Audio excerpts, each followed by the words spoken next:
Turning now to breaking news, we're working to learn more about an incident on Highway 52 in Winston-Salem. Here's a look at the scene earlier this morning near 3rd Street. Right now, details are limited, but we have reached out to law enforcement and are waiting to learn more. In breaking news also in Guilford County, police say they are investigating a single-car crash that injured a minor last night. According to Greensboro Police, the incident began just after 7 p.m. at the Refuel gas station on East Market Street. Officers say they tried to stop the vehicle of a stolen vehicle parked there, but then the driver sped away. During that escape, officials say a female passenger fell out of the car onto the pavement. Officers pursued the suspect, who later crashed on Huffine Mill Road. According to authorities, the suspect was also ejected from the vehicle and taken to the hospital with serious injuries. Authorities have not released the suspect's name. According to protocol, GPD says the officers involved in this incident have been placed on administrative duty pending an internal investigation.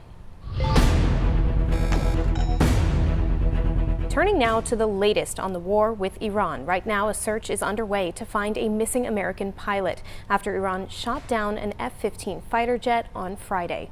U.S. officials say the other crew member on board the two-seater jet has already been rescued. Black Hawk helicopters were deployed shortly after the incident to search for the pilots, two of which were fired upon by Iran, causing minor injuries to those service members. Despite the attack, the helicopters made it out of Iranian airspace. Another aircraft involved in the search was also struck by Iran. However, that pilot is safe. According to Iranian state media, government leaders have put a bounty out for the missing pilot, valued at about $60,000. These latest strikes come just days before President Trump's deadline to reopen the Strait of Hormuz, a vital waterway carrying 1/5 of the world's oil. We break down how these attacks could impact diplomatic talks in our next half hour.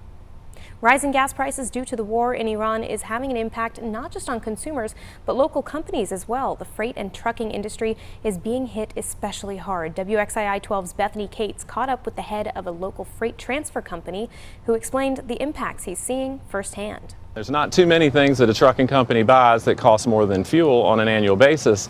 And that purchase is becoming more and more expensive by the day as gas prices continue to climb. Up and down the East Coast over the last, I would say, 2 weeks, I'm seeing pump prices at truck stops anywhere from $5.50 to $6. David Yarbrough is the president of Yarbrough Transfer Company in Winston-Salem, and his company moves heavy equipment across the Southeast. And he says buying diesel fuel from the mid-$3 range to $6 is hitting his business hard.